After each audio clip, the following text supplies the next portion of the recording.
This is how to play the one-player solo chess puzzle game from Sunrise Tornado, Cat's Gambit.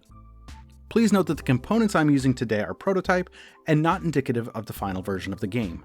The game consists of 19 piece cards, a double-sided queen card, and a placement token.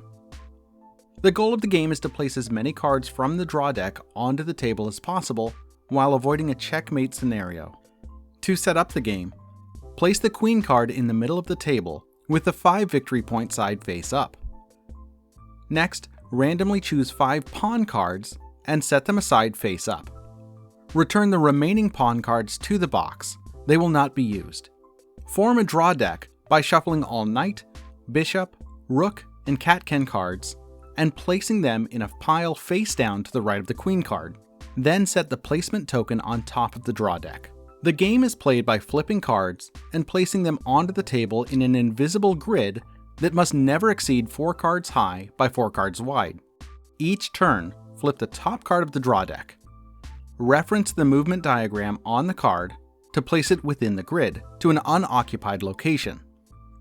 The starting location of every drawn card is the location of the placement token at the start of the turn.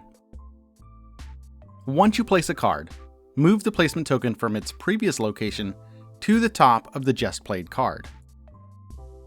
Each card has its own special rules on how it can be played. Bishop cards.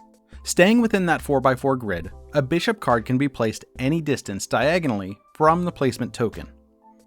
Knights. Knight cards must move in an L-shaped pattern just like in chess. They can move 2 spaces in any direction vertically followed by 1 space horizontally, or 2 spaces in any direction horizontally followed by 1 space vertically. Rook.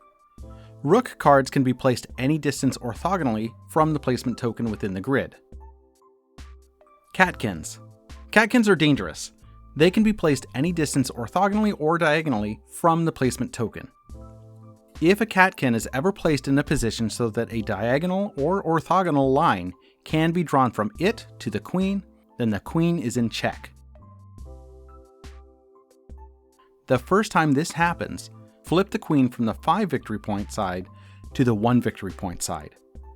If it happens a second time, the game ends immediately in a checkmate and you lose. Also note that check and checkmate can only happen when the catkin card is initially placed, and not if that card is moved by any other effects. The pawn cards are unique in that they are not drawn from the deck as you set them aside at the beginning of the game.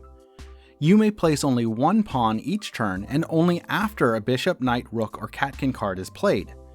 If you choose to play a pawn before your turn ends, place it orthogonally adjacent, following normal placement rules to the card with the placement token on it. Each pawn card has a special power that may give you another option for placement. In these cases, the normal pawn placement rules may be ignored. Also, in these instances, it does not change the check status from a catkin card. Also note that the pawn powers are optional. There are 3 ways that the game can end. First is the checkmate that I mentioned before. Second, if there is not a viable position to place a card when it's drawn, the game ends. And third, if there's only 1 card remaining in the draw deck. The last card is never played. In the event that checkmate has happened, the game is lost and scoring does not occur. If the game ends in one of the other 2 conditions, continue on. First, score the points for the side of the queen card that is face up, either 1 or 5 points. Next, score points for the amount of catkin cards that are in the grid. 1 catkin scores 1 point, 2 scores 3 points, 3 scores 6 points, and if you get all 4 catkin cards in the grid, score 10 points. If the queen card is in one of the 4 middle squares in your 4x4 grid, score an additional 5 points. And the grid itself does not need to be filled with cards to score this. Finally, with the exception of the last card, score -2 points for each card that could not be placed, including any unused pawns, taking a maximum penalty of -5 points. After tallying your score, how did you do?